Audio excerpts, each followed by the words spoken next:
Thanks, Sam.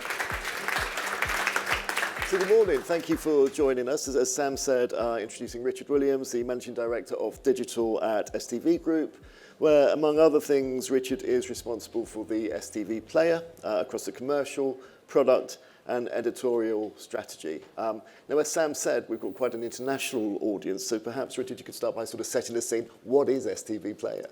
I could go even better. What is STV?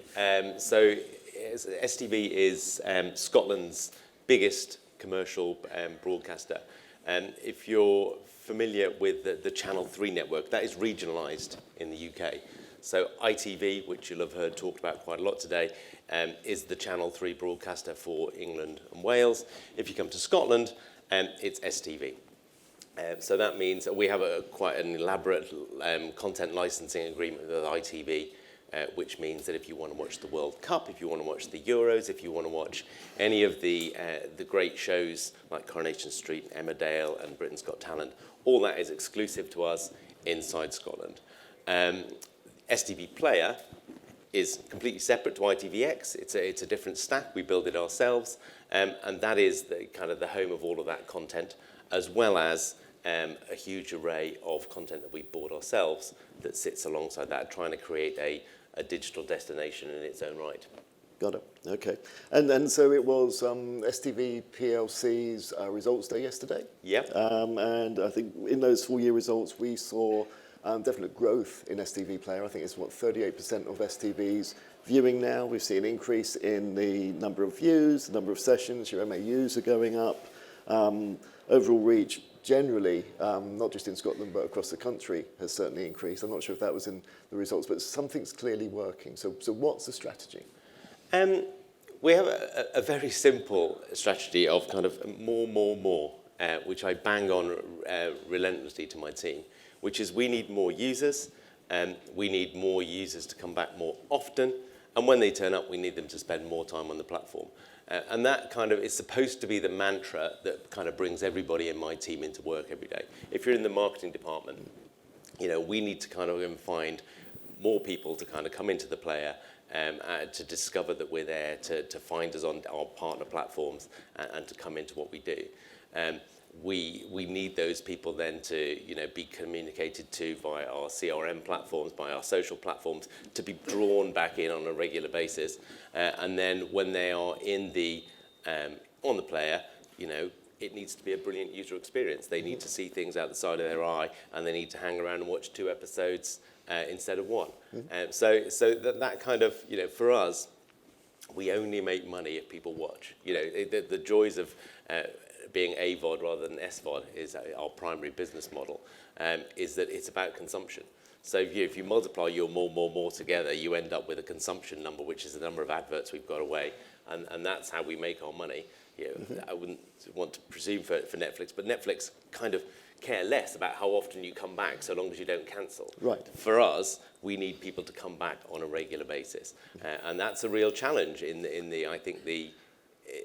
VOD space. In the traditional broadcast model, when the EPG was there, people go up and down the EPG, you'd be in and out to see you, a couple of times a night. They'd watch the news, then they'd watch a bit of the chase, and then they'd come back for a drama. That changes fundamentally in the VOD world, where of an evening you sit down, you decide which square you're going to choose, and then in you go. And if it's an 8-part drama, you could be gone for several nights, right? Yes. As you binge through that, and then you come back, you raise your head above the parapet again, and you pick what you're next going to do. So our job, is to keep people in, but as they get towards the end of whatever it is they're watching, how do you kind of daisy chain them onto the next thing to make sure that they don't leave for a competing platform?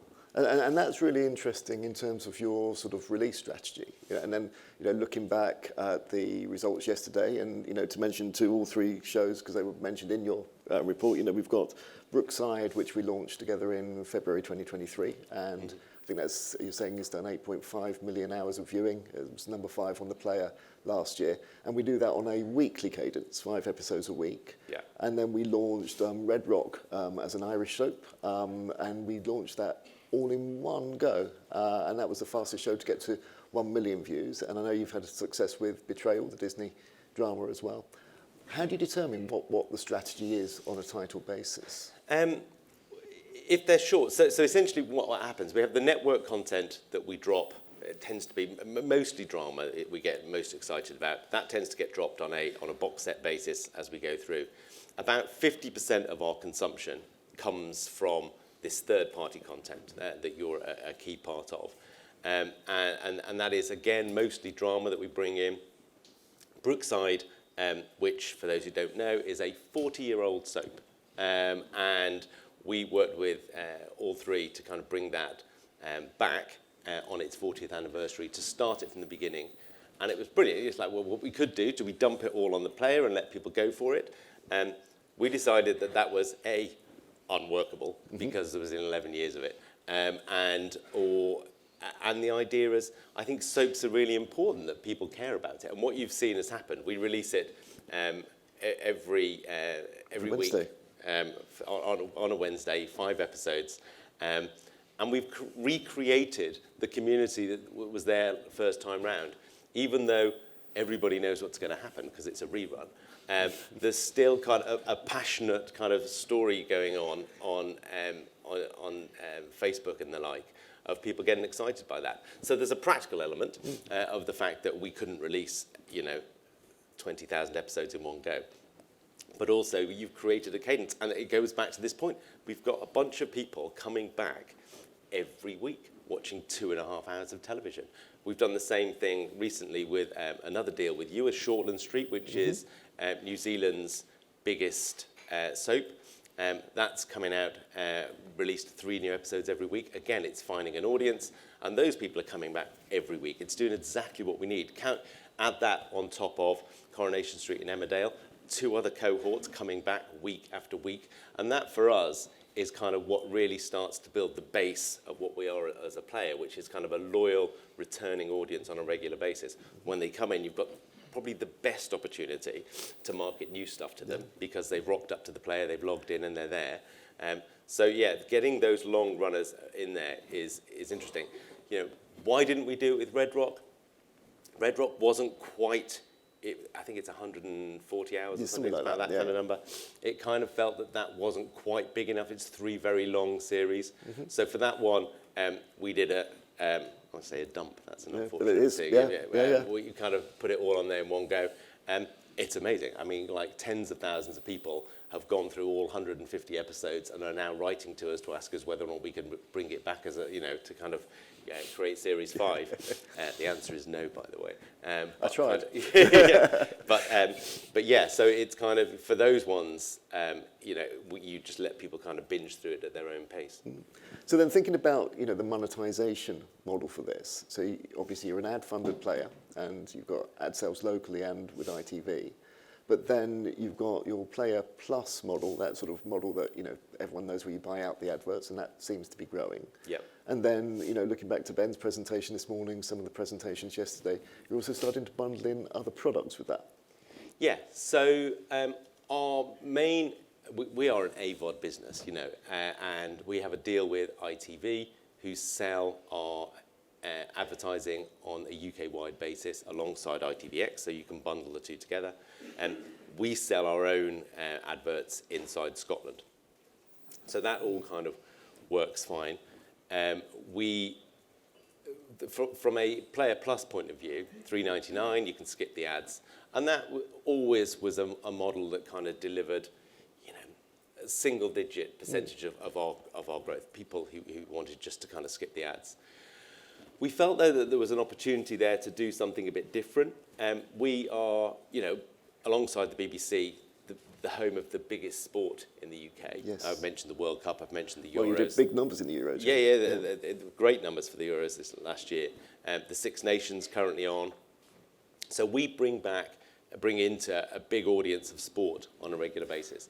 So we've just done and just launched a deal with Premier Sports, who, if you know, are an OTT supplier who have a huge amount of Scottish sports rights. So they've got the SPFL, which is the Scottish Premier League. They've got the Scottish Cup. They've got the Scottish League Cup. They've got a lot of Scottish rugby. So we kind of felt that was a brilliant match, right? That essentially we could bring in an audience and at at scale, to whom we could then market the availability of this premium sports base. And what we've done is bundled STV Player Plus and Premier Sports inside the app, so that it's our customer, it's our relationship. You sign up to STV Player, but then you get an additional 4 live streams of sport that you can watch at any time for a price that is about 20 to 30% cheaper than if you bought the two things separately. And what we hope is, as all sports providers get, they're a relatively high churn business. We like to think that kind of by combining it with a drama provision, that you might kind of soften, and we're seeing, that people are staying more than the month, which is really good news. And then does that then diversify your audience? 'Cause again, looking at your results, the under 45s, we're at that sort of tipping point now where certainly in drama, it's slightly more watch on demand than watch linear. But as you get older, that sort of slips away. Does this sort of address that, or is that a sort of different conversation? Yeah, no, so I mean, very early days for Premier Sports, right? I mean, we are a month or so in, but it does look younger. Yep. And the player as a whole is a good 20 years younger than the channel. And so we're not the youngest BVoD service. We wish we were, but it's kind of because we don't have the ITV2 or the BBC3 or the E4 kind of service. We don't have an 18 to 34 kind of target market, but we are significantly younger than our player. Sport always brings in the young males. Sorry to be stereotypical, but it's true. So then the ability to kind of offer them something else to bring them back on a more loyal basis is really encouraging. Cool. So I'm mindful of time, and the clock's ticking. I suppose the obvious question to me is, coming from a linear broadcast background, is something like fast on the roadmap, or are you happy just being a sort of on demand? Not just, I mean, there's a lot in that. But yeah, well, I mean, I think it's never say never on these things. We've got a brilliant fast channel. It's called the main channel, right? It's kind of, we spend a lot of money on it. And we have tried in the past to put 1 or 2 alongside that. We've never quite yet been able to see how the revenues kind of stack up to the effort in that kind of world, because we can't deliver the scale. Again, it's our weakness in Scotland is the fact that we don't have that scale. Although we are available across the UK, our main footprint is in Scotland. So it's never say never. We are looking at it, and I know we've had some conversations. Yeah, absolutely. And I guess just to wrap up with time. From the journey you've been on with the player, and it's been a fascinating journey to watch, what are the key learnings? What would you pass on to somebody doing this from the beginning now? I think what's interesting now is kind of having watched how it diversified. So when I joined, we set up the digital division downstairs, literally in the cellar at STV, to build kind of our digital presence and what we do. We now seem to have come full circle, with linear ad replacement turning up. Basically broadcast and digital consumption are exactly the same. Users don't care. The sales are merged. We use one to promote the other, so we often use the live channel to promote what we do. So I think what you've seen over the last few years is kind of, we can almost stop thinking about the broadcast world and the digital world now. It's just an audience world. Amazing. Richard, we're out of time, but thank you so much. That's been absolutely fascinating. Thank you. Richard Williams, thank you. Cheers.